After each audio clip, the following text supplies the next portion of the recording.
Thanks for watching. Don't forget to like, comment, share and subscribe to Mufti Tariq Masood, famous scholar.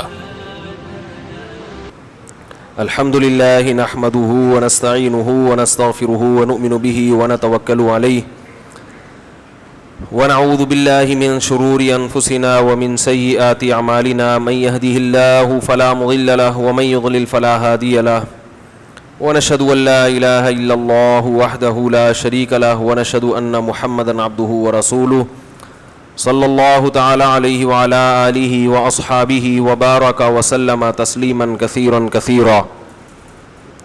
آواز تھوڑی سی بڑھائیں یار اس کی. رمضان 2019 کا دوسرا بیان ہے آج. یہ اعلان اس لیے ضروری ہے کہ پرانے بیانات بھی آج کا کہہ کے چل رہے ہیں میرے. لوگوں کو یہ پتہ ہی نہیں ہوتا کہ اصل لائیو کون سے ہیں. اوریجنل میں لائیو یہ سچی مچی میں لائیو کب آ رہے ہیں. یہ وہ تو تھوڑا سا ٹرینڈ سے اندازہ ہو رہا ہے لوگوں کو کہ بال سے پتہ چلتا ہے پرانا بیان ہے, بغیر بال کا مطلب نیا بیان ہے, ورنہ کوئی فرق رہا نہیں ہے. آج ہم نے سورہ آل عمران مکمل کی ہے اور سورہ بقرہ کل مکمل کی تھی. آج میں سورہ آل عمران کے بارے میں انشاءاللہ بتاؤں گا, کیونکہ اگر سورہ بقرہ شروع کر دی تو پھر ہم پیچھے ہی رہیں گے. یعنی آج کی تراویح کو کبھی پکڑ ہی نہیں پائیں گے. تو جو رہ گئی وہ رہ گئی, وہ مضامین آگے آ جائیں گے انشاءاللہ. سورہ آل عمران جو شروع ہوتی ہے, رسول اللہ صلی اللہ علیہ وسلم کے پاس عیسائیوں کا ایک وفد آیا. جب آپ صلی اللہ علیہ وسلم نے تھوڑی سی گونج کم کریں صحیح ہے, ابھی صحیح ہے, آپ لوگ کو صحیح لگ رہی ہے, بس صحیح ہے. پھر جب آپ صلی اللہ علیہ وسلم نے مکہ میں دعوت کا کام شروع کیا تو اس وقت آپ کی دعوت کو سننے کے لیے بھی کوئی تیار نہیں تھا. لیکن آپ صلی اللہ علیہ وسلم اللہ کے حکم پر لگے رہے, برداشت کرتے رہے. بلال حبشی آپ پر ایمان لے کر آئے, قریش کے سردار بھی ایمان لے کر آئے, غلام بھی ایمان لے کر آئے, فارسی لوگ بھی, عربی لوگ بھی, اور آپ کی دعوت پھیلتی چلی گئی. جب مکہ فتح ہوا ہے تو اللہ تعالیٰ نے اسلام کو غالب کیا اور جوق در جوق لوگ اسلام میں داخل ہونا شروع ہو گئے اور اسلام کی شہرت ہونا شروع ہو گئی. دنیا میں یہ خبر پھیلنا شروع ہو گئی. مدینہ میں آپ صلی اللہ علیہ وسلم کو زیادہ جو واسطہ پڑا, مکہ میں آپ صلی اللہ علیہ وسلم کو واسطہ پڑا تھا مشرکین سے, جو نہ عیسیٰ علیہ السلام کو مانتے تھے اور نہ موسیٰ علیہ السلام, وہ صرف ابراہیم علیہ السلام کو مانتے تھے. پیغمبروں کا سلسلہ تو پتہ ہے نا آپ کو, یہ تھوڑا سا میں بتا دیتا ہوں, سبق بھی تازہ ہو جائے گا. کیونکہ یہ سلسلہ اگر معلوم نہیں ہوگا تو پھر آپ کے لیے قرآن کے دروس کو سمجھنا بہت مشکل. سب سے پہلے کون سے پیغمبر آئے؟ الحمدللہ آدم علیہ السلام. شکر ہے اتنی نالج ہے. اس کے بعد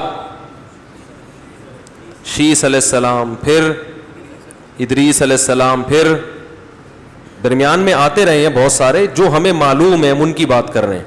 پھر نوح علیہ السلام, یہ بہت پرانے پیغمبر ہیں, نوح علیہ السلام. پھر قدیم پیغمبروں میں حضرت ابراہیم علیہ السلام, یہ بھی قدیم پیغمبروں میں. پھر ابراہیم علیہ السلام کے دو بیٹے تھے, اسحاق اور اسماعیل.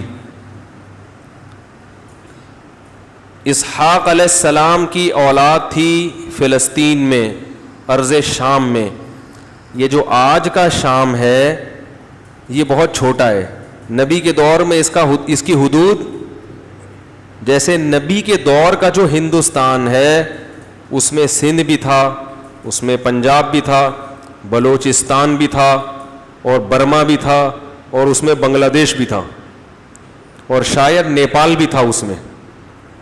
جہاں سے وہ مردوں کا ایک واقعہ ہو چکا ہے. تو کنفرم نہیں ہے نیپال اس میں تھا یا نہیں تھا, لیکن یہ اتنا بڑا خطہ کیا کہلاتا تھا؟ ہندوستان. تو یاد رکھو جب بھی کوئی حدیث آیا کرے نا کسی کے بارے میں, تو اس میں اس دور کے جغرافیہ کے لحاظ سے بات کی جاتی ہے. یہ جو غزوہ ہند ہے, ہندوستان کا جہاد ہے, اس کے بارے میں آج کل بہت کچھ لکھا جا رہا ہے, بہت کچھ, لیکن مجھے ایسا لگتا ہے کہ کچھ توڑ مروڑ کے, کچھ کھینچتان کے احادیث کو چسپاں کیا جاتا ہے. جو امکانی چیز ہوتی ہے اس کو امکان کے درجے میں بیان کرنا چاہیے, اس کو ایسا پیش گوئی کہ گویا لگے کہ جی ایسا ہونے والا ہے. پھر جب نہیں ہوتا تو لوگوں کا ایمان داؤ پہ لگتا ہے. احادیث میں جتنی پیش گوئیاں ہوئی ہیں مستقبل کے حوالے سے, ان میں اکثر پیش گوئیاں بالکل ایسی نہیں ہے کہ آپ ڈیٹ ڈیفائن کر سکیں, مبہم رکھا گیا ہے ان کو, بس بتایا گیا کہ ایسا ہوگا, کب ہوگا یہ ہمیں پتہ نہیں ہے. اور کچھ پیش گوئیاں تو ایسی ہیں کہ جو ایک دفعہ پوری ہو چکی ہیں, اب دوبارہ بھی وہی پیش گوئی ہوگی کہ نہیں ہوگی یہ یقینی طور پر ہم نہیں کہہ سکتے.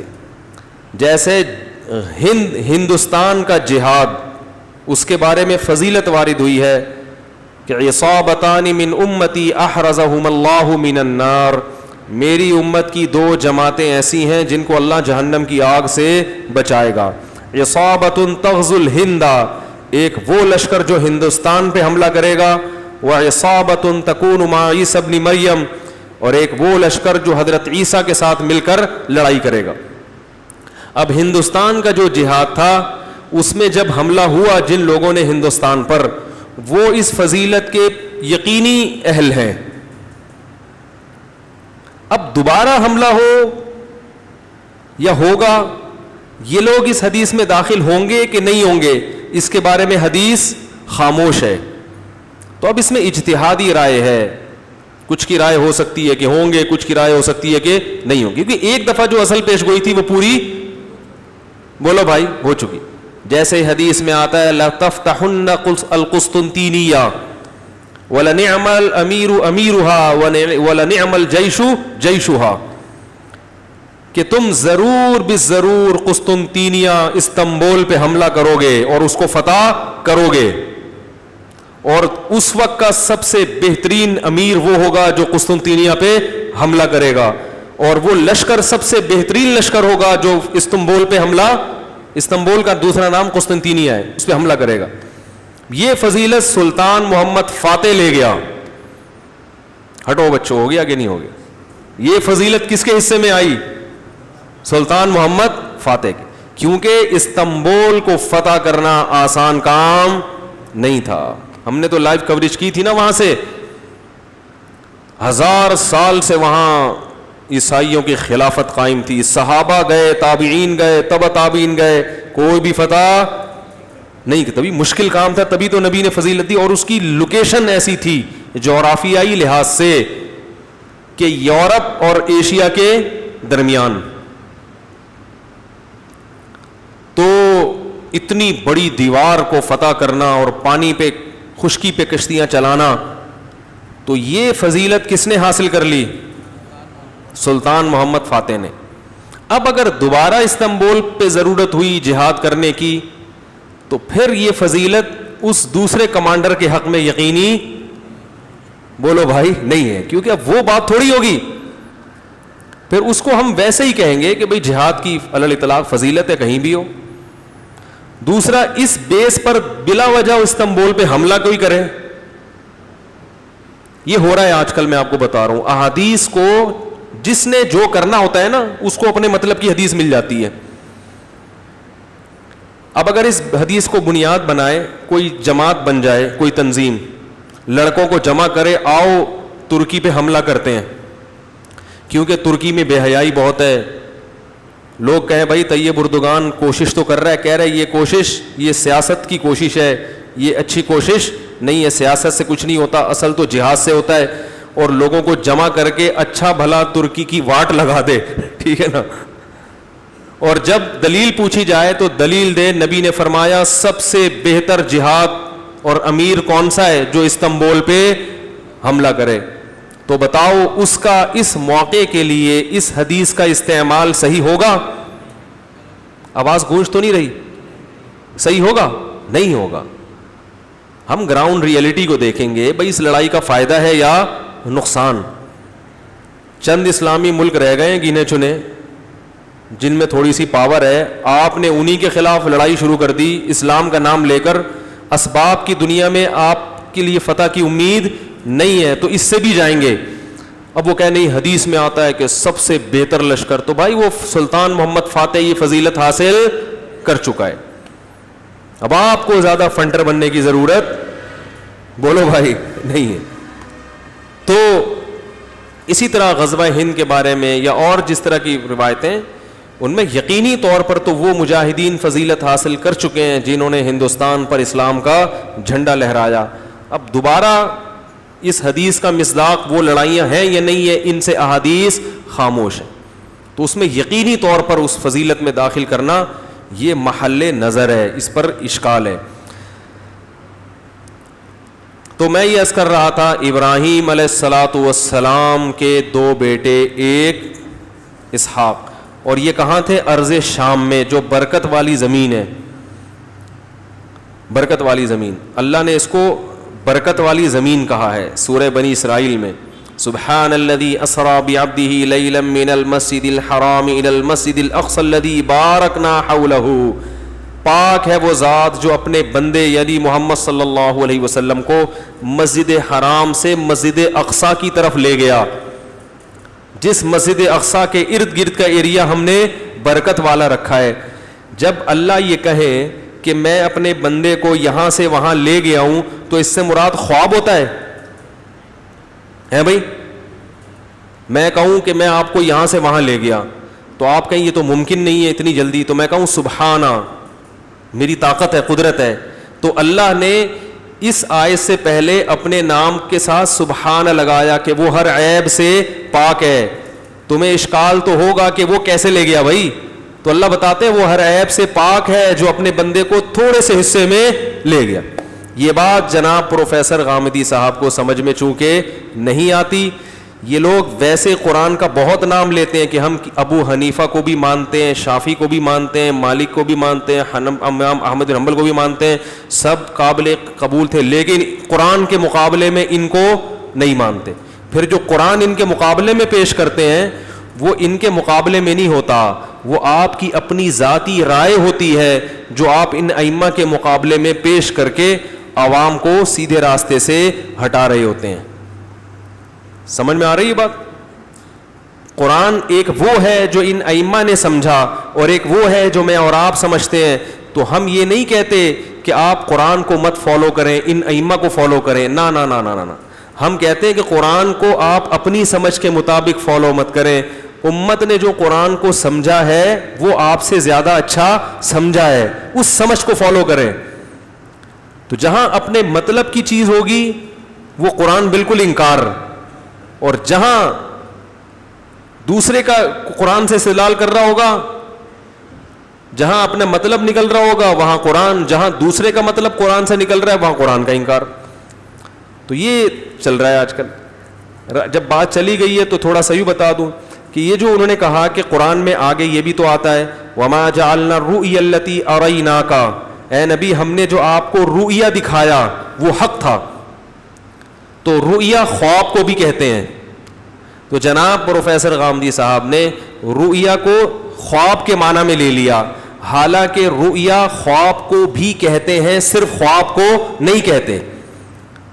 رؤیا کا لفظ بتا رہا ہے کہ رؤیا رؤیت سے نکلا ہے. رؤیت کہتے ہیں دیکھنے کو, جو چیز دیکھی جائے اس کو رؤیا کہتے ہیں, جس کو ہم منظر سے تعبیر کر سکتے ہیں اردو میں, منظر, جس کو انگلش میں سین کہتے ہیں. تو جو منظر ہے, جو بھی سین ہے, وہ عربی میں رؤیا کہلائے گا. خواب بھی چونکہ ایک منظر ہوتا ہے اس لیے خواب کو بھی رؤیا کہتے ہیں. یہ مطلب نہیں کہ رؤیا خواب ہی کو کہتے ہیں. تو یہ جو قرآن میں آتا ہے کہ اے نبی ہم نے آپ کو جو رؤیا دکھایا وہ برحق تھا, یہاں رؤیا سے مراد خواب نہیں ہے بلکہ یہاں منظر ہے, کیونکہ ایک منظر تھا. اب آپ اپنی طرف سے قرآن کی تفسیر کر رہے ہیں, قرآن کی 2 آیتوں کو ملا کے تفسیر کیوں نہیں کر رہے؟ ایک طرف قرآن کہہ رہا ہے کہ پاک ہے وہ ذات ہر عیب سے جو اپنے بندے کو رات کے تھوڑے سے حصے میں بیت المقدس لے گیا. یہاں اللہ نہیں کہہ رہے کہ خواب میں لے گیا, میں لے کر گیا ہوں اپنے بندے کو, اور یہ میری قدرت ہے کہ سبحان. جب عجیب کام ہوتا ہے تو ہم کہتے ہیں نا سبحان اللہ. خواب میں جب کوئی چیز نظر آ جائے تو یہ عجیب کام نہیں ہے. خواب میں تو ایک غریب آدمی جس کے نہ میٹرک کیا ہوا, نہ کوئی بینک اسٹیٹمنٹ ہے, نہ اس کے پاس ایک دھیلے کی رقم ہے, وہ امریکہ کا وزیر اعظم بنا ہوتا ہے. اب ایک آدمی آپ سے کہے کہ اگلی دفعہ امریکہ کے صدر کے لیے مجھے سلیکٹ کیا ہے, آپ کہیں گے سبحان اللہ, بھائی بڑی بات ہے. لیکن اگر وہ کہے میں نے خواب میں سلیکٹ ہوا ہے تو آپ کہیں گے سبحان اللہ, کہیں گے اچھا ہے, خواب تو اچھے آنے چاہیے, ٹھیک ہے. قرآن کہہ رہے سبحان الذی, بڑی قدرت والی ہے وہ ذات. عقل سے بعید ہے کہ رات کے تھوڑے حصے میں مسجد حرام سے مسجد اقصیٰ ہو کے آ جائیں, یہ پاسبل نہیں ہے. لیکن اللہ کہتے ہیں میرے لیے پاسبل ہے. تو اس لیے دین سیکھو علماء سے. اگر مولویوں میں غلط لوگ ہیں تو صحیح لوگ بھی کس میں ملیں گے؟ یہ لوگ غلط قسم کے مولاناؤں کے حوالے دے دے کے علماء کو بدنام کرتے ہیں. یہ ایسے ہی ہے جیسے میں غلط قسم کے ڈاکٹروں کے کچھ آپ کے کیسز بتاؤں, وہ ڈاکٹر نے بندہ مار دیا, اس نے غلط انجیکشن لگا دیا. تو بھائی جہاں غلط انجیکشن والے ڈاکٹر ہیں, صحیح والے بھی تو ہیں نا. تو اپنے بنیادی عقائد علماء سے سیکھا کریں. خیر کہاں سے کہاں بات چلی گئی. تو اللہ تعالیٰ نے ابراہیم ارض شام کا میں بتا رہا تھا کہ وہ زمین کیسی ہے, برکت والی. اور میں ترکی کے بارڈر پہ گیا ہوں, شام میں تو نہیں گیا کیونکہ وہاں حالات صحیح نہیں تھے. تو ترکی کے بارڈر پہ جو آخری شہر ہے, جب ہم ترکی وزٹ کے لیے گئے تو پورے ترکی میں ہم گھومے تھے. تو وہاں ہم بارڈر پہ بھی گئے. بارڈر سے مراد وہ آخری شہر جہاں ترکی ختم ہو رہا ہے. تو وہاں واقعتاً میں نے یہ محسوس کیا کہ شام کی طرف سے جو ہوائیں آتی ہیں, ان ہواؤں میں ایک عجیب اللہ نے خوشبو رکھی ہے, ایک عجیب سکینت رکھی ہے. استاذ محترم حضرت مفتی ابو لبابہ صاحب سے میں نے عرض کیا, اس وقت میں نے کہا کہ یہاں تو بڑی ایک عجیب سی سکون ہے. انہوں نے کہا جو بھی یہاں آتا ہے اس کے کمنٹس یہاں کے بارے میں یہی ہوتے. کیوں ایسی زمین اللہ نے اس کو برکت والی؟ اس لیے کہ وہاں جتنے پیغمبر پیدا ہوئے اور جتنے پیغمبروں کی شام میں قبریں ہیں, اتنے پیغمبر پوری دنیا میں کہیں بھی نہیں ہیں. ہم لوگ ابھی ازبکستان گئے نا دورے کے لیے, ہمارا پروگرام تھا شام جانے کا, کیونکہ اگر وزٹ کرنا ہے تو مکہ اور مدینہ کے بعد سب سے بہتر جگہ کون سی ہے؟ شام. لیکن اس لیے نہیں گئے کہ حالات ایسے ہیں نا, وہاں گئے تو پھر واپس پتہ نہیں آئے نہ آئے, اور واپس آئیں تو پھر وہ ایک ایجنسیاں پوچھتی رہیں گی کیوں گیا تھا بھائی. اب اس کو کون سمجھایا کہ ہم ویسے ہی گئے تھے. تو اللہ تعالیٰ نے اس جگہ میں برکت پیدا کی. کیوں؟ وہ ابراہیم علیہ السلام کا مسکن, جنہوں نے اللہ کے لیے بڑی قربانیاں دیں, بت پرستی والے ماحول میں آنکھیں کھولیں اور بت پرستی کے خلاف آواز بلند کی. ہم دیکھتے ہیں جو لوگ غیر مسلم ہیں اپنے والدین کی وجہ سے پوری زندگی اپنے مذہب کو نہیں چھوڑتے. تو جہاں باپ اور ماں بھی غیر مسلم ہو اور سارے ماحول بتوں والا ہو, وہاں ایک نوجوان کھڑا ہو کر آواز لگائے کہ یہ تمہارے ہاتھوں کے بنائے ہوئے خدا ہیں, میں ان کے سامنے نہیں جھک سکتا. لقد کنتم انتم وآباؤکم فی ضلال مبین, تم بھی اور تمہارے باپ دادا بھی کھلی ہوئی گمراہی میں پڑے ہوئے ہو, میں ان پتھروں سے تراشے ہوئے بتوں کے سامنے سر نہیں جھکا سکتا. یہ بڑی ہمت کی بات ہوتی ہے. آگ میں ڈال دیا گیا, پھر نکلے, پھر اللہ نے خود بھی بہت آزمایا آپ کو. جب بچہ 7 سال کا ہوا اللہ نے کہا ذبح کر دو, لے گئے ذبح کرنے کے لیے. تو بڑی قربانیاں جب دی ہیں تو اللہ نے خوشخبریاں بھی بہت سنائیں. اسحاق علیہ السلام جو شام میں تھے, فلسطین جو ہے وہ بھی کس میں آتا ہے؟ شام میں, جس پر آج یہودیوں کا قبضہ ہے. وہ میسج ٹی وی والوں نے فلسطین سے بیت المقدس سے تراویح دکھائی ہے, تو اس تراویح کے نیچے کسی کے کمنٹ سے دیکھو یہاں بھی زور سے آمین ہو رہی ہے. تو میں نے کہا جس کو فرقہ واریت کی خارش لگ جائے نا, وہ یہ نہیں دیکھتا کہ بیت المقدس میں تراویح ہو رہی ہے سبحان اللہ, وہ یہی دیکھتا ہے کہ آہستہ ہو رہی ہے یا زور سے. یہ ہے اس 15ویں صدی کے خرشیلے. خرشیلا سمجھتے ہیں؟ خارش والے لوگ, یہ ہیں 15ویں صدی کے خرشیلے. اور ویسے بھی ایک کامن سینس کی بات ہے کہ جو زور سے آمین کہیں گے ان کی تو آواز آئے گی, جو آہستہ کہیں گے ان کی تھوڑی آئے گی. یہ تو جب پتہ چلے گا جب زور والوں کو ایک طرف کر دے, آہستہ والوں کو ایک طرف کر دے, پھر پتہ چلے گا کہ زور والے زیادہ. اور ہمارے تو یہ ساری زور سے بولنے کوئی فرق نہیں پڑتا. لیکن ایک مثال دے رہا ہوں کہ خرشیلے کس نے بنایا ان کو؟ ان لوگوں نے جن کے کلپ یہ صبح و شام سنتے ہیں. تو امام حرم کے بارے میں کچھ دن پہلے ایک تصویر شائع ہوئی کہ ان کے ہاتھ یہاں تھے ناف پہ, تو اس پہ کسی نے چیلنج کیا بتاؤ اگر سینے پہ ہاتھ باندھنا سنت ہے تو ان کے خلاف فتویٰ دو. وہ امام حرم کی اتنا وہ پچھلے سال واٹس ایپ پہ چلا ہے وہ کلپ. میں نے کہا امام حرم کو اگر پتہ چل گیا وہ نہ سینے پہ باندھیں گے نہ ناف پہ, وہ یہاں باندھیں گے درمیان میں, کہ ایسا ٹیکنیکل طریقے سے باندھو.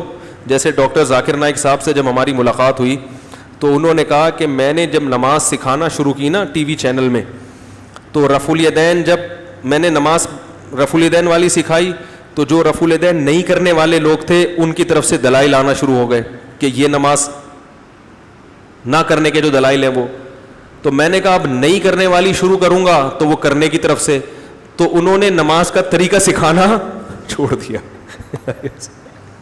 کہ بس یہ بتایا کہ نماز پڑھو, ٹھیک ہے نا, کیسے پڑھو. تو تبلیغ والے جو ہے نا شروع سے ان چیزوں میں احتیاط کی ہے, تبھی پوری دنیا میں کام پھیل گیا. وہ کہتے ہیں بھائی فضائل کے لیے تبلیغ میں نکلو, مسائل اس عالم سے پوچھو جس پر تمہیں اعتماد ہے. بس تمہیں رفع الیدین کے وہ سمجھ میں آتا ہے اس عالم, تو اس سے پوچھو. لیکن وہ یہ نہیں کہتے عامی آدمی کو کہ خود قرآن و حدیث میں گھسو. وہ کہتے ہیں جو پہلے سے گھسے ہوئے ہیں ان میں سے اہل حق علماء سے پوچھو. جو پہلے سے ہے نا ان میں جو اہل حق لگے, جن پر تمہیں اعتماد ہو. اندھی تقلید یہ ہوتی ہے کہ جس کے برحق ہونے کا یقین نہ ہو اس کے پیچھے انسان چلے, اور ایک تقلید جس کا اللہ اس کے رسول نے حکم دیا جس کو اتباع کہا جاتا ہے. اب یہ موضوع چینج نہ ہو جائے پھر سارا چلا جائے گا ادھر. جس کو اتباع کہا جاتا ہے کہ وہی تک اس میں یہ ہے کہ اس کی اتباع کی جائے جس کے برحق ہونے کا یقین ہے. برحق ہونے کا یقین ہو پھر اس کے پیچھے چلنا, یہ اندھی تقلید نہیں ہے. خیر, تو ابراہیم علیہ السلام کے 2 بیٹے, ایک اسحاق اور ایک اسماعیل. اسحاق علیہ السلام کی پرورش کہاں ہوئی ہے؟ ارض شام میں. اور اسماعیل علیہ السلام کی پرورش کہاں ہوئی ہے؟ مکہ میں. ایسی زمین جہاں گھاس کا تنکا نہیں اور پانی نہیں, وہاں ابراہیم علیہ السلام نے اپنے بیٹے اور ان کی والدہ حضرت ہاجرہ کو لا کے وہاں چھوڑ دیا. حضرت ہاجرہ کی بھی بڑی قربانی اور ابراہیم علیہ السلام کی بھی بڑی قربانی. وہاں سے پھر اللہ نے چشمہ نکالا اور آج تک اس چشمے سے اربوں کروڑوں لوگ سیراب ہو چکے ہیں. اتنا پانی ہے کہ انسانی عقل حیران ہے. اور ادھر جو ارض شام میں اسحاق علیہ السلام تھے, اسحاق علیہ السلام کے بیٹے تھے یعقوب علیہ السلام, یہ بھی پیغمبر, اور یعقوب علیہ السلام کے بیٹے تھے یوسف علیہ السلام, وہ بھی پیغمبر. تو پیغمبروں کا پورا سلسلہ. پھر انہی کی اولاد کو, یعقوب علیہ السلام کی اولاد کو بنی اسرائیل کہا جاتا ہے, یہودی بھی کہا جاتا ہے, کیونکہ یعقوب علیہ السلام کے ایک بیٹے تھے یہودا, تو ان کے پھر آگے نسل کو کیا کہا جانے لگا؟ یہودی. تو یہ جو یہود کو بنی اسرائیل قرآن نے کہا ہے کیونکہ یعقوب علیہ السلام کا ایک لقب کیا تھا؟ اسرائیل. سمجھ رہے ہیں یہاں تک بات آ گئی سمجھ میں؟ چونکہ یہ تھوڑی سی ہسٹری ذہن میں ہوگی نا تو پھر قرآن سمجھنے میں انشاءاللہ آسانی ہوگی. تو ابراہیم علیہ الصلاۃ والسلام کی اولاد میں پھر یوسف، پھر آگے اولاد میں یوسف علیہ الصلاۃ والسلام چلے گئے تھے مصر، ارض شام سے ہجرت کر کے کہاں چلے گئے تھے؟ مصر۔ کیوں چلے گئے تھے؟ یہ سوال یہودیوں نے نبی سے پوچھا تھا، یہ دیکھنے کے لیے کہ آپ سچے نبی ہیں یا معاذ اللہ جھوٹے نبی ہیں۔ اس کو کنٹرول کرو بھائی آواز کو۔ تو یہ دیکھنے کے لیے کہ آپ سچے نبی ہیں، کیونکہ یہ بات صرف یہودیوں کو معلوم تھی کہ جو شام میں رہنے والے تھے وہ مصر کیسے چلے گئے بھائی۔ تو نبی صلی اللہ علیہ وسلم پر پورے سورہ یوسف نازل ہو گئی اور پورا واقعہ آپ صلی اللہ علیہ وسلم نے بیان کر دیا۔ تو وہ یہی تھا کہ یوسف علیہ الصلاۃ والسلام کو بھائیوں نے جیلیسی کی وجہ سے کنویں میں ڈالا، وہاں سے مصر کا ایک قافلہ گزر رہا تھا، وہ لے کر چلا گیا، مصر کے بازاروں میں فروخت ہوتے ہوتے بادشاہ کے محل میں پہنچے اور پھر جیل میں پہنچے، جیل سے نکلے تو خوابوں کی تعبیر کا فن تھا، وہ بتاتے تھے، بادشاہ کا قرب حاصل ہوا، بالآخر اللہ نے بادشاہت کس کو عطا کر دی؟ یوسف علیہ السلام کو۔ لیکن چونکہ ریاست غیر مسلم تھی اور اس میں تھے یوسف علیہ السلام اللہ کے نبی، تو یہ بہت بڑا قبیلہ یعقوب علیہ السلام کا مصر منتقل ہو گیا۔ جب یعقوب علیہ السلام کو پتہ چلا نا یوسف علیہ السلام مصر کے بادشاہ ہیں، تو حضرت یوسف نے یعقوب علیہ السلام کو بھی کہاں بلا لیا؟ مصر میں، کیونکہ وہ گاؤں کی دیہاتی زندگی میں تھے۔ یوسف علیہ السلام نے کہا یہ شہر کی زندگی ہے، تو ابا کو کہاں بلا لیا؟ اس سے یہ بھی پتہ چلتا ہے میرے بھائی کہ بچہ اگر کسی اچھی جگہ پہ رہتا ہو تو ابا کو بھی بولو نا بھائی، ابا کو وہیں پرانے علاقے میں پڑے مت رہنے دیا کو۔ آپ رہتے تھے کہیں لیاری ندی کے قریب، اللہ نے آپ کو پیسہ دیا، ڈیفینس چلے گئے، تو ابا کو بھی کہاں بلا لو؟ ڈیفینس بلا لو۔ سمجھ رہے ہو کہ نہیں سمجھ رہے؟ ایسے ابا کو نہیں چھوڑا کرو، یہ پیغمبروں کی سنت ہے۔ قرآن کے جو الفاظ ہیں نا ان میں بلا وجہ تعویل کرنا یہ ٹھیک نہیں ہے۔ یہ جو بعض حضرات یہ بھی کہتے ہیں کہ ابراہیم علیہ السلام کے جو والد تھے آزر، وہ والد نہیں تھے، چچا تھے، یہ بھی کوئی دلیل نہیں ہے اس پر۔ جب قرآن بار بار کہہ رہے ابا ابا ابا تو اس کا مطلب ابا تھے، ٹھیک ہے نا۔ اس میں ہم ایسی روایات جو جن کی سند کا بھی نہ کوئی سر نہ پیر، قرآن کے مقابلے میں تو امام ابو حنیفہ کا مذہب یہ ہے کہ اگر صحیح حدیث بھی آ جائے تو وہ حدیث میں تعویل کر لیتے ہیں، قرآن کی آیت کو نہیں چھوڑتے، کیونکہ قرآن قطعی یقینی چیز ہے۔ تو محض احتمال کی بنا پر کہ ابا کا اطلاق چونکہ چچا پر بھی ہوتا ہے، تو اس لیے یہاں ابا سے مراد کیا ہے؟ چچا ہے۔ تو ابا تو بھائی آپ ویسے بھی کسی بڑے آدمی کو ابا کہہ دیتے ہو مجازن، تو ہوتا ہے، کافی نہیں ہے۔ یہاں ہوا ہے کہ نہیں ہوا؟ جب بھی کوئی لفظ ظاہر سے ہٹ کر کسی مجازی معنی کی طرف جائے گا تو مجاز کی طرف لے جانے کے لیے قرینے کا ہونا ضروری، اور قرینہ بھی بہت مضبوط، کیونکہ آپ قرآن کو اس کے ظاہر سے پھیر رہے ہیں۔ تو اس لیے ابا ہی ہے قرآن میں جہاں بھی آتا ہے ابا، اور ایک جگہ تھوڑی، یہ کئی جگہوں پر ہے۔ تو کیا کہہ رہا تھا میں؟ کیا؟ ہاں، مصر ابا کو بلایا انہوں نے، اپنے والد محترم کو کہاں بلایا؟ مصر۔ تو یعقوب علیہ السلام اپنے پورے قبیلے، اپنی آل اولاد کو لے کے، اپنی بیویوں کو لے کے، اب بیویاں تھیں تو میں کیا کروں بھائی، ایک نہیں تھی ان کی، پیغمبر سب زیادہ شادیاں ہی کیا کرتے تھے، صحیح ہے نا، میں مجبور ہوں یہ کہنے پر ٹھیک۔ وہ ایک آدمی نے 4 شادیاں کی، پکڑا گیا، اس سے پوچھا شرم نہیں آتی؟ کہہ رہا یار مسلمان ہوں، بس غلطی ہو گئی معاف کر دو، ٹھیک ہے نا، مسلمان ہوں کیا کروں، غلطی ہو گئی معاف کر دو۔ تو وہ اپنی ازواج کو لے کے، اپنی بہوؤں کو لے کے، اپنے پوتے نواسے، تو مورخین نے لکھا ہے 90 کے قریب افراد تھے حضرت یعقوب کے خاندان کے۔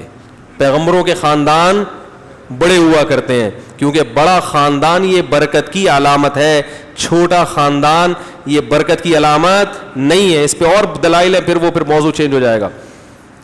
تو پورے افراد کو لے کے کہاں شفٹ ہو گئے؟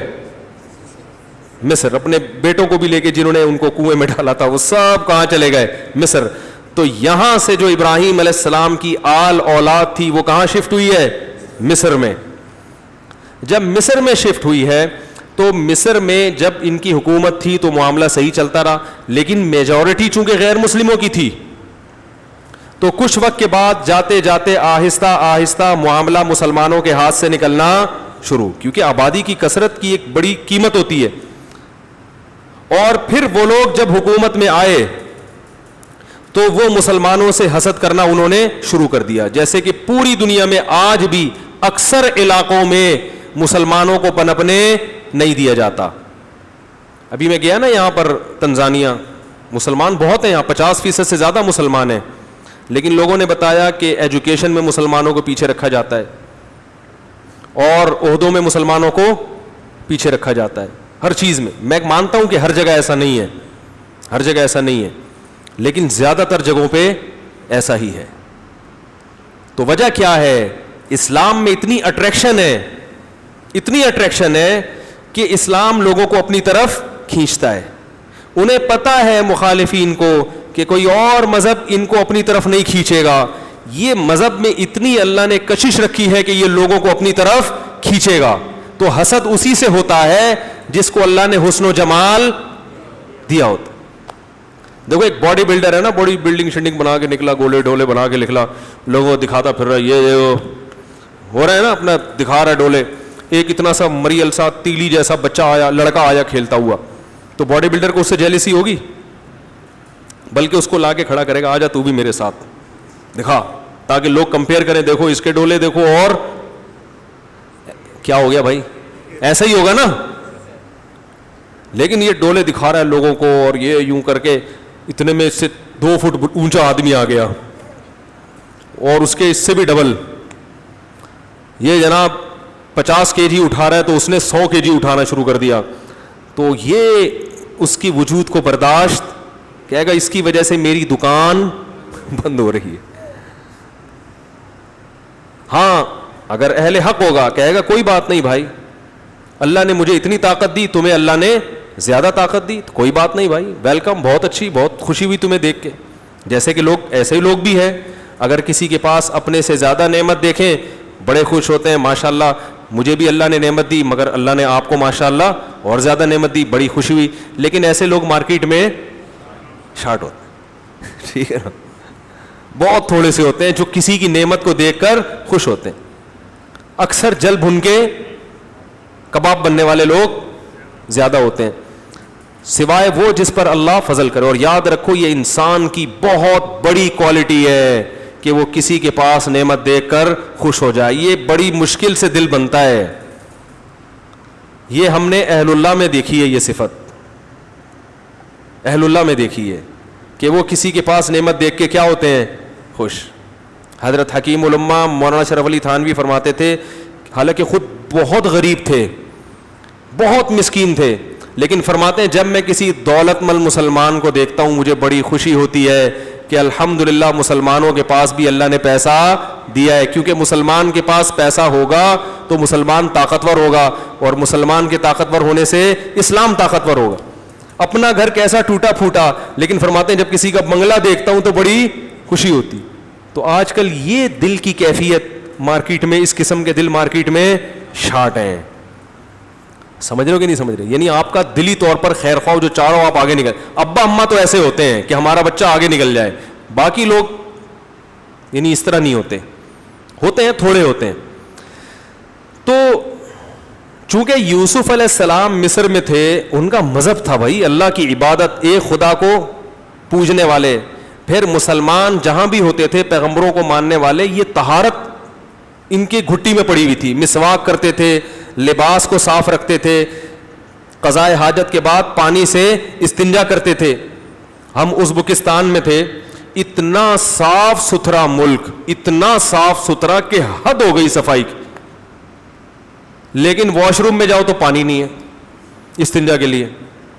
ہم نے کہا یار اس سے اچھا تو ہمارا وہ بھنگی ہے, جتنا بھی گندا ہو کم از کم واش روم کی بات تو پانی استعمال کر لیتا ہے نا وہ. تو یہ کیسی صفائی ہے, باہر سے تو سب ایک دم نیٹ کلین, اور بیت الخلاء میں قضاء حاجت سے فارغ ہو تو استنجا کے لیے پانی نہیں. تو میں کہتا تھا ان کو, میں جا کے بولوں یار ایک طرف ماشاءاللہ بڑی اچھی بات ہے, ہر طرف چمک رہے ہو تم, تو یہ کیا ہے, اتنا بڑا گن کیسے برداشت کر لیتے ہو تم؟ جب ایک ایک ہفتہ یہ چھوڑو, ابھی کیا مسجد میں آدمی بات کرے تو کیا حال ہو جائے گا انسان. تو بڑی مشکل سے پانی کا انتظام ہم کرتے تھے. پھر ہمارے کزن ہیں امریکہ میں, میں نے اس سے کہا یار امریکہ میں, انہوں نے کہا وہاں بھی پانی وانی نہیں ہے. میں نے کہا پھر کہہ رہے میں جہاں بھی جاتا ہوں لوٹا میرے ساتھ ہوتا ہے. وہ 10 سال سے امریکہ میں ہے, 10 سال سے لوٹا ان کے. تو میں نے کہا یار کوئی فولڈنگ لوٹا دیکھ لو, ہر چیز فولڈنگ آ گئی ہے, تو کوئی لوٹا بھی اگر فولڈنگ, کیونکہ کہاں لوٹے اٹھا اٹھائے گھومے گا انسان. کوئی فولڈنگ لوٹا آئے جو بٹن دباؤ تو لوٹا بن جائے, اور بغیر ایک بٹن دباؤ تو دوبارہ غائب ہو جائے. وہ ایسا فولڈنگ لوٹا ہونا چاہیے. تو یہ جو پیغمبر تھے ماننے والے, ایک تو ان میں اللہ نے نور رکھا ہوتا ہے. یوسف علیہ السلام تھے بھی کیا حسین, تو ظاہر ہے وہ حسن و جمال ان کی اولاد میں گیا. اور مذہب تھا مضبوط, اس کی بنیادیں مضبوط تھیں. جو غیر مسلموں کے جو مذاہب ہیں ان کی بنیاد ہی نہیں ہے, کوئی تعلیمات ہی نہیں ہے. تو جہاں بھی ایسا ہوگا فوراً کمپٹیشن شروع. تو جو بھی مصر میں بادشاہ آیا کرتا تھا اس کو فرعون کہا جاتا تھا, یہ مصر کے بادشاہ کا لقب ہوتا تھا. تو بالآخر کیا ہوا, حکومتوں نے مسلمانوں کو دبانے کے لیے ان پہ ظلم کرنا شروع کر دیا, جو بھی بنی اسرائیل ایمان والے لوگ تھے. اور ایک وقت آیا کہ فرعون کے پھر حکومت آئی, وہ فرعون جس کا قرآن میں تذکرہ ہے, اس کی جب حکومت آئی ہے تو اس نے, جیسے آج برما میں ہو رہا ہے نا, آپ جا کے دیکھیں وہاں روہنگیان میں کیا ظلم ہو رہا ہے, اس قسم کے مظالم کرنا اس نے شروع کر دیے. اور وہ ظلم اور بربریت کا اس نے میدان گرم کیا جس کا قرآن نے تذکرہ کیا, جس کو یہود بھی مانتے ہیں, عیسائی بھی مانتے ہیں. یہ تورات میں بھی ہے, انجیل میں بھی ہے, قرآن میں بھی ہے, اس پر سب متفق ہیں. پھر اللہ تعالیٰ نے موسیٰ علیہ السلام کو پیدا کیا بنی اسرائیل میں. اور یہ اب موسیٰ علیہ السلام تک تاریخ آپ کی سمجھ میں آ گئی نا. یہ واقعات تو میں بیان کروں گا بعد میں, ابھی تو میں تھوڑی سی ہسٹری بیان کر رہا ہوں کہ موسیٰ علیہ السلام کے ذریعے پھر اللہ نے فرعون کا خاتمہ کیا. خاتمہ تو ہو گیا مگر بنی اسرائیل کو حکومت نہیں ملی.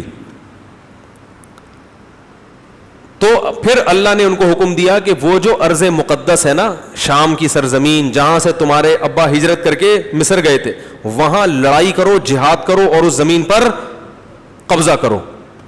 بنی اسرائیل چونکہ ایک طویل عرصے سے غلام بنے ہوئے تھے, لہذا ان کی سمجھ میں یہ چیزیں نہیں ہیں.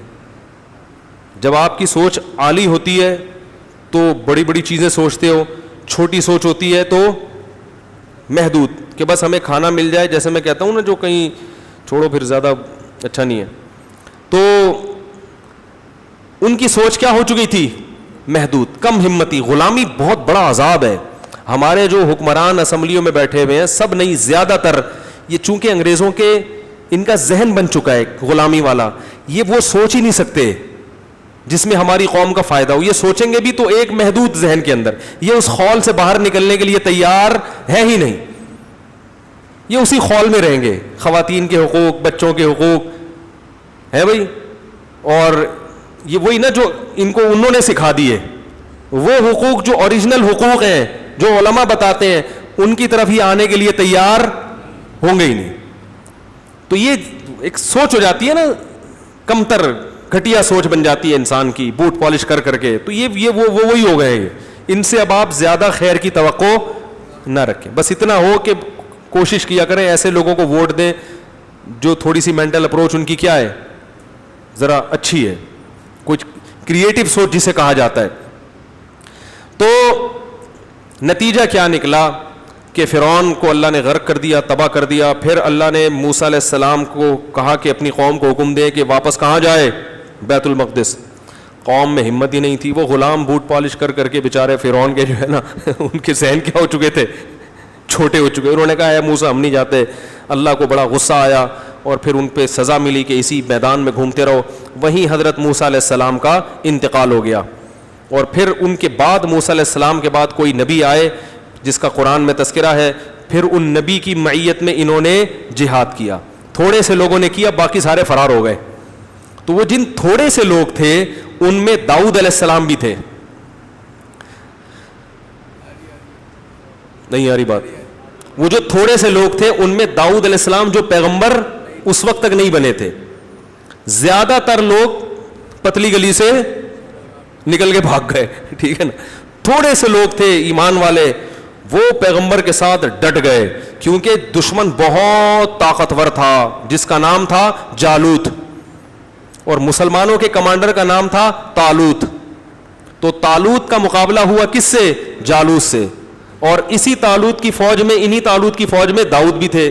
داؤد علیہ السلام نے اتنی بہادری سے لڑائی کی ہے کہ دیکھو لوگ کہتے ہیں کہ ایک آرمی کے کوئی آفیسر تھے, ان کا فون آیا کہ بیان میں جو آپ لوگ یہ کہتے ہیں کہ سائنس اور ٹیکنالوجی بھی ضروری ہے اور یہ بھی, یہ کہاں سے ہے, کچھ اس طرح کے, وہ کچھ تو اپریشیٹ کرتے ہیں, کچھ اعتراض کرتے ہیں.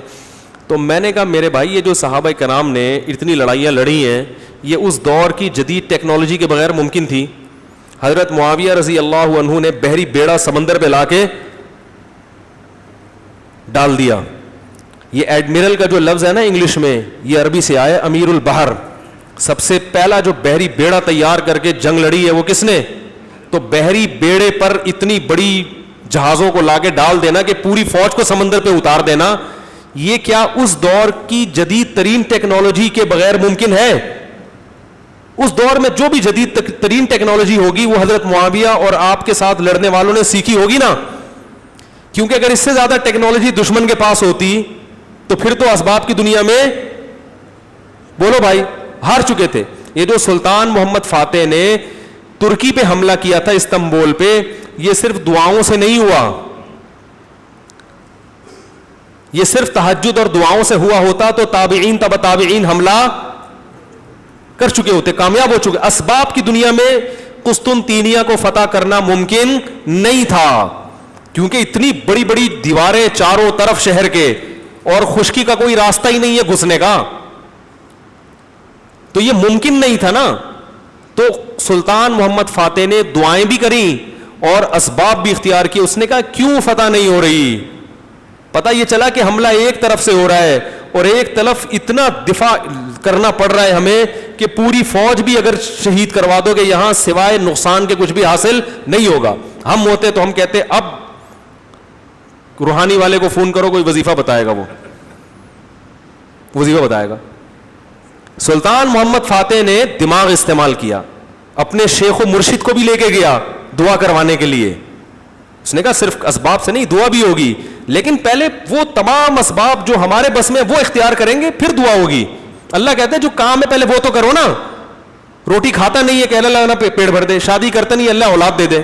شادی کرو پھر دعا مانگو بھائی, روٹی کھاؤ پھر کماؤ پھر دعا مانگو کہ پیٹ بھر دے.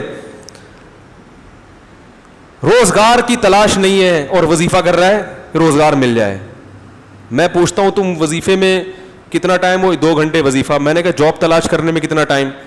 کہہ رہے وہ بس ایک جگہ فلاں جگہ فون کیا تھا, ایک جگہ فلاں جگہ فون کیا تھا. تو دونوں چیزیں ہیں ساتھ ساتھ. تو سلطان محمد فاتح نے کیا کیا, پھر آرڈر دیا کہ اتنی بڑی دیواروں کو توڑنا یہ چھوٹے موٹے بموں سے ممکن, بولو بھائی, نہیں ہے. ایک تو حملہ ہوگا 2 طرف سے, تو کشتی خشکی پہ کشتیاں چلانی پڑیں گی, خشکی پہ کشتیاں, سمجھ رہے ہو. دوسری بات یہ کہ اتنی بڑی دیواروں کو توڑنے کے لیے بم بھی اسی حساب سے, تو اس وقت کی دنیا کی سب سے بڑی توپ بنائی اس نے. یہ ٹیکنالوجی تھی کہ نہیں تھی کہ اتنی بڑی توپ, میں نے گولے دیکھے ہیں, وہ اتنے بڑے گولے کو فائر کرنا یہ کیا غلیل سے ہوگا ہے بھائی؟ تو کچھ تو دماغ لڑایا ہوگا نا اس وقت مسلمان سائنسدانوں نے کہ بھائی اتنی بڑی توپ ہے, اس کو فائر کرنے کے لیے کوئی یہ دیسی توپیں کافی نہیں ہے. اگر یہ طریقہ کافی ہوتا تو دشمن نہیں بنا کے بیٹھا ہوتا. تو جتنے بھی اس زمانے کے سائنٹسٹ تھے وہ سر جوڑ کے بیٹھے ہوں گے, یار کوئی ایسی توپ ہو کہ ہٹو بچوں ہو جائے بس وہ. اور پھر وہ توپ تھی جو جب لگتی تھی تو دیوار میں شگاف پیدا کرتی تھی. تو یہ ساری ٹیکنالوجی تھی. محمد ابن قاسم جو سندھ آیا ہے تو گوگل میپ تھا کیا اس زمانے میں؟ سندھ لکھا اور پہنچ گیا. کیسے اس کو پتا چلا کہ آپ جاؤ اتنے لمبے لمبے صحراؤں میں صحیح سمت میں جانا؟ یہ فلکیات کا علم جانے بغیر ممکن نہیں تھا. اس وقت کے مسلمان سائنٹسٹ جو ماہرین فلکیات تھے وہ بتاتے تھے کہ یہ والا ستارہ جب نکلے گا تو اتنے درجے پہ ہوگا, اس کے اتنے درجے اتنے کلومیٹر چلنا ہے تو فلاں ملک آئے گا, اس سے پھر اتنی ڈگری سیدھے ہاتھ کی طرف مڑنا ہے, پھر اتنے ڈگری الٹے ہاتھ کی طرف مڑنا ہے. اس طرح سے لمبے لمبے سینکڑوں کلومیٹر سفر طے کر کے ڈائریکٹ وہ اپنی لوکیشن پہ پہنچتے تھے. اور آسان, جو بالکل ہی ہٹو بچوں ہے. صحابہ کرام نے اور تابعین نے اس دور میں جو مسجدیں بنائی ہیں مکمل قبلے کی طرف ہیں. وہ چلو نبی نے تو مسجد نبی بنائی اتنی دور, اس میں تو ہم یہ کہہ سکتے ہیں کہ معجزہ تھا, اللہ نے وحی کے ذریعے بتا دیا تھا. لیکن سارے صحابہ تابعین تبع تابعین جو پوری دنیا میں جا جا کے بالکل صحیح سمت میں مسجدیں کا رخ رکھتے تھے, سب کو وحی ہوتی تھی کیا؟ اس کا مطلب اس زمانے میں مسلمانوں میں ایسے ماہرین فلکیات تھے کہ آپ لاہور میں بیٹھ کے بھی اگر مسجد بنائیں گے تو قبلہ کا رخ کہاں ہوگا؟ سیدھا بیت اللہ پہ جا کے لگے گا. تو ترقی کرنے کے لیے دین کے علم کے ساتھ ساتھ ٹیکنالوجی کا علم بھی ضروری ہے. یہ ایسی ایک زمینی حقیقت ہے جس کا کوئی بھی ہوش مند انکار نہیں کر سکتا. اور صحابہ تابعین تبع تابعین یہ علم جانتے تھے, جو نہیں جانتے تھے وہ سیکھتے تھے. آپ کو پتا ہے محمد بن قاسم نے ایک دفعہ میپ دیکھا تھا, اس کے پورا نقشہ بنا کے دیا اور وہ میپ اس کے دماغ میں بیٹھ گیا. نقشوں کو پڑھنا, نقشوں کو سمجھنا, یہ بھی ایک علم ہے, فن ہے. خیر جلدی سے بات کو سمیٹ کے ختم کرتا ہوں, پھر کل چلیں گے انشاءاللہ آگے, ٹھیک ہے نا. تو داؤد علیہ السلام جو تھے وہ بڑی بہادری سے لڑے. تو میں یہ بتانا چاہ رہا تھا کہ جو داؤد جنہوں نے جالوت کو قتل کیا اور بہادری سے لڑے, اور وہ کمانڈر کو جس سے لوگ ڈر رہے تھے اس کو جا کے قتل کیا, اور پھر اللہ نے آپ کو یہ انعام دیا کہ نبوت بھی عطا کر دی اور بادشاہت بھی. تو ان داؤد علیہ السلام نے جالوت کو دعاؤں سے قتل کیا ہوگا یا فزیکلی فٹنس ایسی ہوگی, اعصاب میں قوت اور جسمانی ٹریننگ اور قوت اور طاقت, یہ تمام چیزیں ہوں گی, تب جا کے اس کو مارا ہوگا. نہیں آ رہی بات؟ آپ کو کوئی مولوی سمندر میں چھلانگ لگاتا ہوا اچھا نہیں لگتا, تو آپ کو داؤد علیہ السلام باقاعدہ گھوڑے کی پشت پہ سوار ہو کر جالوت سے لڑتے ہوئے اور زبردست مقابلہ کر کے اس کی گردن اڑاتے ہوئے کیسے اچھے لگیں گے؟ آپ بولیں گے کیسے بزرگ ہیں بھائی. بزرگ کو تو چادر گھر میں ڈال کے بیٹھ کے اللہ اللہ کرنا چاہیے, رونا دھونا چاہیے, اور جب مسجد کی طرف آئے تو 6 آدمی دھکا دینے والے ہوں جو حضرت جی کو چلا چلا کے لا رہے ہو, کہیں گر نہ جائیں. ٹھیک ہے, جو کوئی بوڑھا ہو جائے تو پھر تو ٹھیک ہے, وہ تو بوڑھا ہو گیا تو پھر تو ٹھیک ہے, وہ تو سب پہ بڑھاپا آئے گا. لیکن جوان آدمی اگر بزرگ بنا ہوا ہے لیکن اس سے چلا نہیں جا رہا, ایک تو قدرت کی طرف سے کوئی بیماری آ گئی نا, اپنی سستی کی وجہ سے, کیونکہ چلنے کی عادت نہیں ہے, دوڑنے کی عادت نہیں ہے, جہاں بیٹھتے ہیں پولیس آتی ہے اٹھانے کے لیے ورنہ خود سے اٹھا نہیں جاتا, تو یہ بزرگی نہیں ہے, یہ کچھ بھی نہیں ہو سکتا, یہ بیچارہ کچھ بھی نہیں کر سکتا. میں نہیں کہہ رہا کہ اللہ نے خدا نہ خواستہ میں یہ دعویٰ نہیں کر رہا کہ میں بزرگ ہوں, اس لیے کہ صرف اتنا کافی نہیں ہے, اول تو اتنی فٹنس نہیں ہے ہماری, اور دوسرا عبادت بھی ضروری ہے, ہم تو زیرو ہیں. لیکن یہ معیار نہیں ہے جو لوگوں نے معیار بنا لیا ہے. اسی وجہ سے مسلمان تنزل کا شکار ہوتے چلے جا رہے ہیں, تنزل میں جاتے چلے جا رہے ہیں. جو جتنا بڑا مکھنچو ہوگا لوگ اس سے دم بھی کروائیں گے, یہ ہے پہنچے ہوئے. تو اٹھا کے دیکھو قرآن اور انبیاء اور پیغمبروں کی تاریخ اٹھا کے دیکھو, بڑا زندہ دلی کے ساتھ انہوں نے زندگی گزاری ہے, زندہ دلی کے ساتھ. داؤد علیہ السلام کے بارے میں حدیث میں آتا ہے رہبان باللیل و فرسان بالنہار, حدیث کا مفہوم رات میں مسلح اور دن میں گھوڑے کی پشت. تو اس لیے گھوڑ سواری بھی سیکھا کرو, سمجھ رہے ہو. ہم نے جب کلب میں گئے تھے تو ایک جوان لڑکے کو گھوڑے پہ بٹھایا, میں پہلے بیٹھا تو گھوڑا تھوڑا سا بھاگا, وہ بھاگا ہی نہیں. وہ تو گھوڑے سدھائے ہوئے ہوتے ہیں نا, وہ نہیں بھاگیں گے, ان کو کچھ بھی کر لو وہ نہیں بھاگیں گے. تو وہ بیٹھا تو بھاگ گیا. وہ وہاں سے چیخ چیخ کے کہہ رہا ہے مفتی صاحب گھوڑا بھاگ رہا ہے, ارے اس کو روکو گھوڑا. ایسے زور زور سے, وہ ہم سب کی ہنسی آ رہی تھی. بیچارہ وہ جس کو ٹریننگ نہ ہو, کوئی مذاق نہیں اڑا رہا اس کا, ٹریننگ نہ ہو تو ہمیں چونکہ ایک ہنسی بہت آ رہی تھی نا اس کے, کہ مفتی صاحب گھوڑا کیا کر رہا ہے, بھاگ رہا ہے, تگڑ تگڑ بھاگ رہا ہے. میں نے کہا بھائی اس کی بریک نہیں ہے کوئی, یا تو ہوتا نا کہیں ایکسیلیٹر کے ساتھ بریک بھی ہوتی, دباتے رک جاتا. یہ کیونکہ سدائے پہ گھوڑے, میں نے کہا آگے دیوار ہے کہاں جائے گا, رک جائے گا. لیکن اس کا جو منظر تھا نا دیکھنے والا تھا, سب ہنس رہے تھے بھائی اس کو کیا ہو گیا. تو وہ شکر ہے آگے رک گیا. تو بھائی بھاگ رہا ہے نا, تمہیں گرا تو نہیں رہا, کوئی سرکش گھوڑا ہو جو اچھل اچھل کے گرا رہا ہو تو ٹھیک ہے, بھاگ رہا ہے تو بھاگ کے, جو بریکیں بھی ہیں اس میں رکے گا بھی وہ, اور ویسے بھی چار دیواری ہے تو کہاں جائے گا بھاگ کے, تو اس چار دیواری کے اندر ہی رہے گا نا. تو کہاں سے کہاں بات چلی گئی. داؤد علیہ السلام نے کس کو قتل کیا؟ جالوت کو. اللہ تعالیٰ نے حکومت بھی دی, کیونکہ حکومت کا اہل ایسے ہی لوگ ہوا کرتے ہیں, جو ایسے بہادر ہوں اور ایسے ماہر ہوں, وہی پھر قوم کو گائیڈ کر سکتے ہیں. تبھی علماء لکھتے ہیں کہ ایک بادشاہ وہ ہے کمانڈر فوج کا, اس زمانے میں جو کمانڈر فوج کا ہوتا تھا وہی بادشاہ بھی وہی ہوتا تھا. تو لکھتے ہیں کہ جس آدمی میں کمانڈ کی صلاحیت ہو, اگرچہ وہ نیک نہ ہو, وہ مسلمانوں کا کمانڈر بننے کے زیادہ اہل ہے. اور ایک کمانڈر ایسے جو نیک ہے مگر اس میں جنگوں کی مہارت نہیں ہے, اس کو امیر نہ بنایا جائے. یہ فقہا نے لکھا ہے. اس لیے کہ وہ نماز پڑھنا جانتا ہے, دعا کرنا جانتا ہے, لڑنا نہیں جانتا, وہ مروا دے گا. ٹھیک ہے نا, میدان میں جا کے کیا کرے گا؟ مروا دے گا. خود بھی پتلی گلی سے نکلے گا, دوسروں کو بھی مروائے گا. کیونکہ اللہ نے دنیا کس سے جوڑی ہے؟ اسباب سے. ہاں دو آدمی ہیں, دونوں لڑنا جانتے ہیں, لیکن ایک نیک ہے دوسرا نیک نہیں ہے, تو پھر نیک کو ترجیح دی جائے گی. تو جو جس کام کا اہل ہوتا ہے نا, کام اسی کے ذمے سونپا جاتا ہے.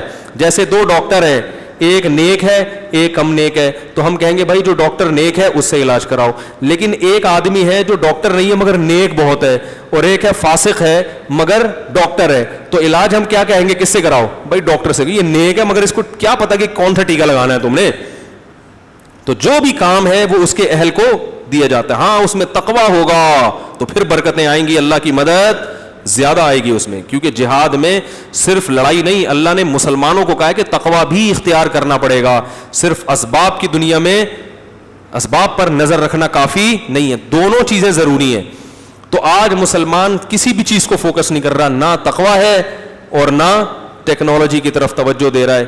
بلکہ جو لوگ زیادہ پڑھائی میں وقت لگائیں ان کو تانے بعض لوگ دینا شروع کر دیتے ہیں. میں تو یونیورسٹی کے لڑکوں سے کہتا ہوں کہ جب تم گئے ہو ایک چیز میں تو اللہ کے بندو اسلام کو بدنام مت کرو. جو اپنی ایجوکیشن ہے, جو اپنی تعلیم ہے, اس میں کمال پیدا کرو. لوگ کہیں کہ مسلمان اچھے ڈاکٹر ہوتے ہیں, لوگ کہیں کہ مسلمان اچھے سائنٹسٹ ہوتے ہیں, لوگ کہیں کہ مسلمان اچھے تاجر ہوتے ہیں. اب لوگ کیا کہتے ہیں, کسی بھی چیز میں مسلمانوں کا نام آتا ہی نہیں ہے. تو یہ اسلام کو ہم بدنام کر رہے ہیں.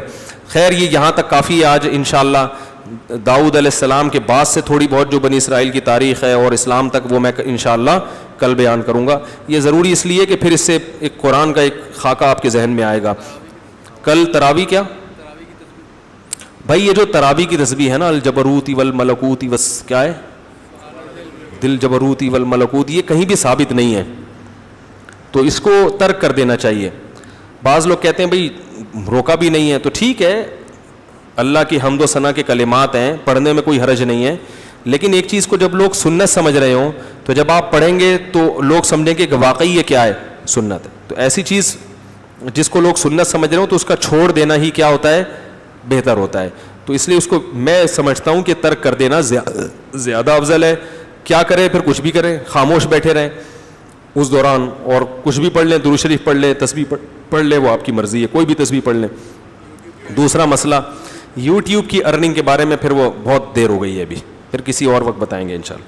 ایک فتویٰ آیا ہے جامعۃ الرشید کی طرف نسبت کی ہے کہ یوٹیوب کی ارننگز حرام ہے. تو وہ فتویٰ جو ہے نا جامعۃ الرشید کے بارے میں جو چھایا ہوا ہے, وہ دیکھو علماء جواب دیتے ہیں جیسا سوال ہوتا ہے, تو سوال جو پوچھا گیا اس کے مطابق جواب دیا گیا ہے. وہ فتویٰ سوال کے حساب سے ٹھیک ہے, مگر وہ سوال ٹھیک نہیں ہے. سمجھ رہے ہیں نا. اس کی مثال ایسے ہے جیسے کوئی عورت آ کے کہے کہ دیکھو میں فتویٰ لے کر آئی ہوں کہ مجھے طلاق ہو گئی ہے, لہذا اپنے شوہر سے کہے کہ بس مجھے اب چھوڑ دو.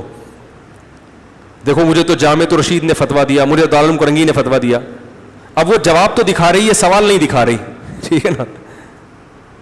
سوال یہ کہ جی اس نے مجھے دی ہیں طلاقیں, جبکہ حقیقت کیا ہے کہ طلاقیں اس نے نہیں دی تھیں. تو غلط بیانی سے کام لیا. تو مفتی جو فتویٰ دیتا ہے وہ سوال جو ہوتا ہے اس کے حساب سے فتویٰ دیتا ہے. تو سوال پوچھنے والے نے یہ سوال کیا تھا کہ یوٹیوب میں اکثر اشتہارات ناجائز ہوتے ہیں. تو انہوں نے جواب دیا اکثر ناجائز ہوتے ہیں تو آمدن بھی کیا ہے, اکثر ناجائز ہے. لیکن واقعہ یہ ہے کہ یوٹیوب میں اکثر اشتہار ناجائز نہیں ہوتے. کیوں ناجائز اشتہار کہیں گے؟ کہ کسی ناجائز چیز کو پروموٹ کیا جا رہا ہو, جیسے شراب کا اشتہار یا کوئی مووی ہے فحش مووی, اس کو پروموٹ کیا جا رہا ہے. اگر اصل اشتہار جائز ہے, اصل اشتہار جائز کا مطلب کوئی جائز چیز کو پروموٹ کیا جا رہا ہے, تو وہ اصل اشتہار تو جائز ہوگا. اس میں اگر عورت کو وہ لے کر آ رہے ہیں تو ہم یہ کہیں گے کہ اصل اشتہار جائز ہے مگر اس کو پیش کرنے کا طریقہ کیا ہے, غلط ہے. تو اس سے اصل ارننگ حرام نہیں ہو جاتی. اس کی مثال ایسے ہے جیسے دکاندار ایک شیمپو کی بوتل بیچتا ہے, اس پہ لڑکی کی تصویر بھی ہوتی ہے, تو اب وہ شیمپو سے حاصل ہونے والی ارننگ تھوڑی حرام ہو جائے گی, اس لیے کہ وہ لڑکی کی تصویر نہیں بیچ رہا. وہ بیچ کیا رہا ہے؟ شیمپو کی بوتل. وہ اس کے ضمن میں ہے جو کہ غلط ہے, نہیں ہونی چاہیے, وہ بھی گناہ ہے, اس کے خلاف بھی احتجاج ہونا چاہیے. تو جب یوٹیوب پہ ایڈ چلتا ہے تو ایڈورٹائز کا مقصد اس لڑکی کو دکھانا نہیں ہوتا, بلکہ وہ لڑکی جو شیمپو کی بوتل لے کے کھڑی ہوئی ہے نا, وہ بوتل دکھانا مقصد ہوتی ہے. بہت مشکل ہے, یہاں تک آ گئی. تو اس لیے کوئی ماہر مفتی ہو نا تو مسئلہ اس سے پوچھنا چاہیے. اس میں ابھی حرف آخر نہیں ہے کیونکہ وقت بہت ہو گیا, ابھی اس میں بات کرنے کے لیے اور بھی بہت کچھ ہے. تو یہ میں فتویٰ نہیں دے رہا جائز یا ناجائز ہونے کا, میں یہ کہہ رہا ہوں کہ وہ جو فتویٰ شائع ہوا ہے اس میں یہ سقم ہے کہ اس میں سوال صحیح نہیں تھا. تو لہذا اس سوال کی بیس پہ جو جواب دیا گیا وہ جواب کی بیس پر یوٹیوب کی ارننگ کو علی الاطلاق حرام نہیں کہہ سکتے ہم. باقی حکم کیا ہے یہ میں پھر کسی اور وقت دلائل سے, کہ ناجائز ہونے کے کیا دلائل ہیں, جائز ہونے کے کیا دلائل ہیں, یہ میں ڈیٹیل میں کسی وقت انشاءاللہ بیان کروں گا. اور دوسرے علماء سے بھی اس سلسلے میں میں نے رابطہ کیا ہے. تو اس لیے اس کو پر حضرت مولانا طارق جمیل صاحب پہ بہت اعتراض کیے جا رہے ہیں کیونکہ ان کا چینل بھی مونیٹائز ہے اور اس سے ارننگ ٹھیک ٹھاک ہو رہی ہے. تو اب جو کچھ تو اخلاص میں کر رہے ہیں اور کچھ کو ان سے ویسے ہی ذاتی طور پر کچھ ہے, تو جب کسی کو کسی سے کچھ بھی ہوتا ہے تو وہ اسی حساب سے فتویٰ ٹھیک ہے نا چلا دے کہ دیکھو یہ ساری دنیا میں بیانات کر رہے ہیں اور ان کی ارننگ کیا ہے, حرام ہے. دوسروں کو کہتے ہیں حرام سے بچو اور خود کیا کر رہے ہیں, حرام کما رہے ہیں. میرا چینل ابھی تک مونیٹائز نہیں ہے اور میری ابھی تک کوئی ارننگ نہیں ہے. میں اس لیے کہہ رہا ہوں کہ میں اگر اس کے جواز کا فتویٰ دوں گا تو اپنے فائدے کے لیے, بولو بھائی, نہیں دوں گا. ہو سکتا ہے مونیٹائز ہو بھی جائے, ہو سکتا ہے نہ بھی مونیٹائز کریں, یہ آپ کی ہیڈک نہیں ہے ٹھیک ہے نا. آپ کو آم کھانے سے مطلب ہونا چاہیے, پیڑ گننے سے مطلب, کیونکہ لوگوں کو ذاتی دلچسپی ہوتی ہے یہ پیسے کیوں کما رہے ہیں. تو کیا ہو گیا, آپ سے تھوڑی کما رہے ہیں, گوگل سے لے رہے ہیں.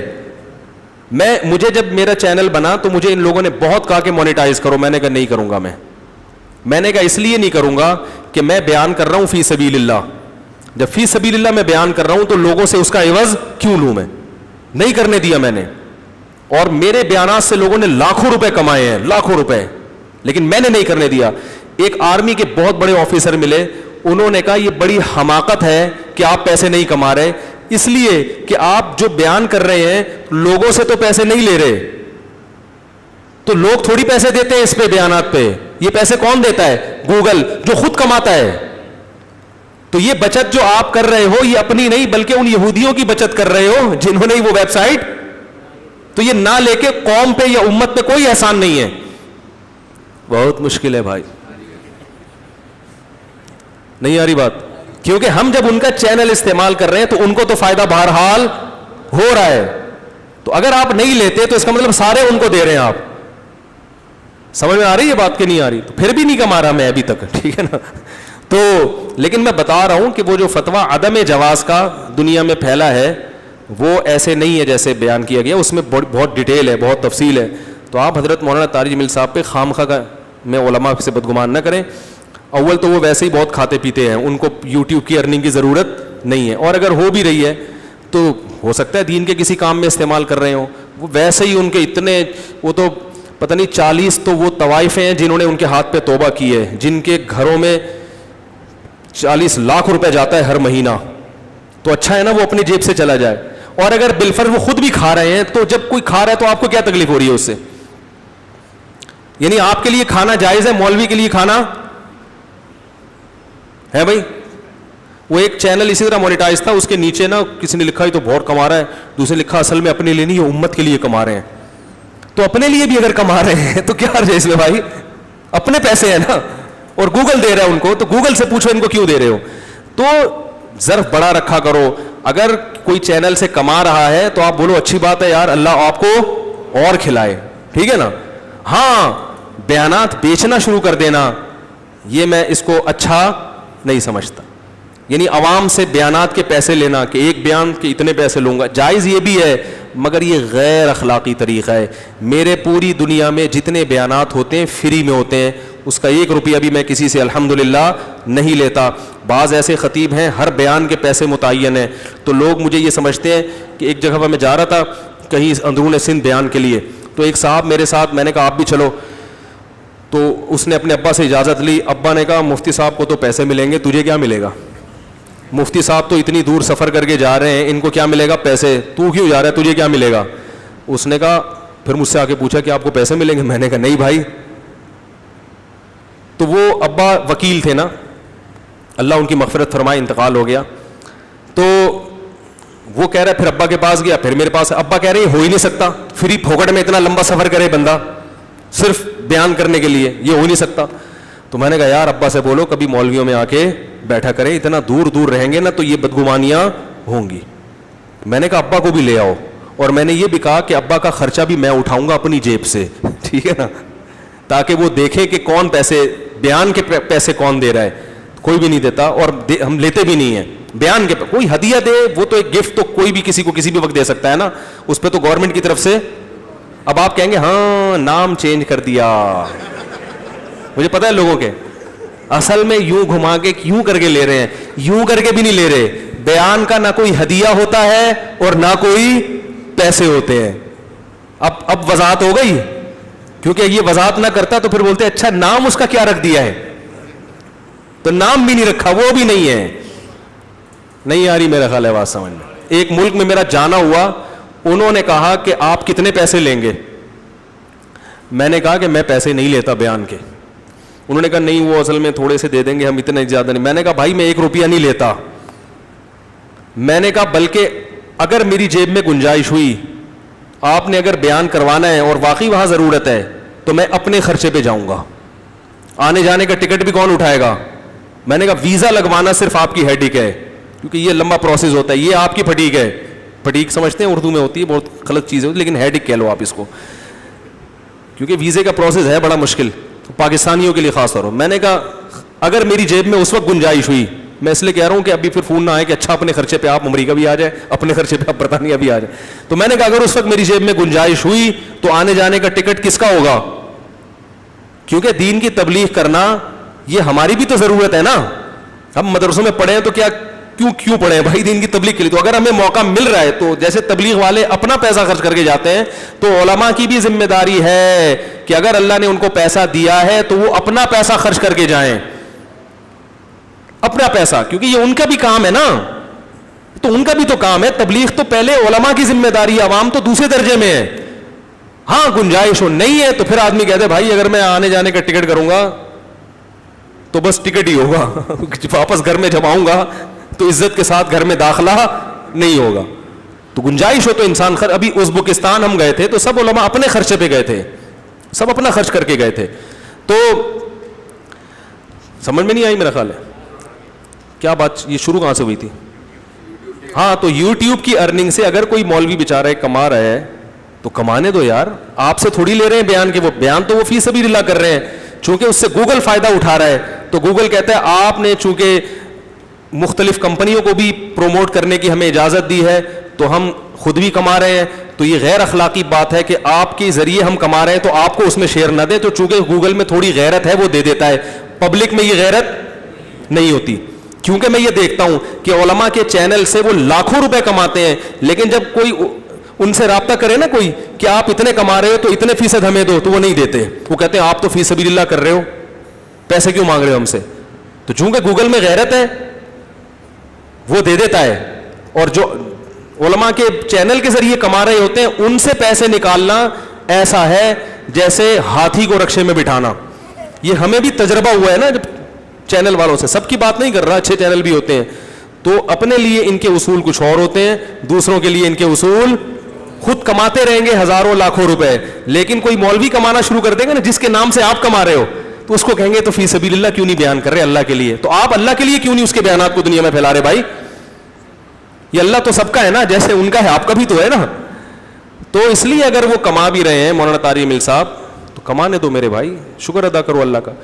باقی ان کے جو ایڈمن نے بہت سارے چینل بند کر دیے, سب کو منع کر دیا, بہت سارے چینل بلاک کر دیے, اس پہ بہت سی کمپلینز آئی ہیں, تو اس کا مجھے علم نہیں ہے کہ وہ حقیقت کیا ہے, صحیح کیا غلط کیا, چونکہ میں اس چیز سے ناآشنا ہوں, لہذا میں نہ اس بارے میں حمایت کروں گا اور نہ مخالفت. میں ایک جرنلی بات کر رہا ہوں کہ ان علماء کے لیے مونیٹائز کرنا یا اس سے پیسے کمانا, اس پر کسی کو اعتراض کا حق نہیں ہے, کیونکہ وہ آپ سے پیسے نہیں لے رہے, آپ کو وہ فی سبیل اللہ ہی دے رہے ہیں, کیونکہ یوٹیوب ان کے بیانات سے پیسے کماتا ہے, تو یوٹیوب اخلاقی فریضہ سمجھتا ہے کہ جب ہم کما رہے ہیں تو اس میں سے آپ کو بھی دیں گے. بات آئی سمجھ میں؟ کافی ہے میرا خیال ہے. اللہ تعالیٰ سمجھنے کی عمل کی توفیق عطا فرمائے. وما علینا الا البلاغ. Thanks for watching. Don't forget to like, comment, share and subscribe to Mufti Tariq Masood, famous scholar.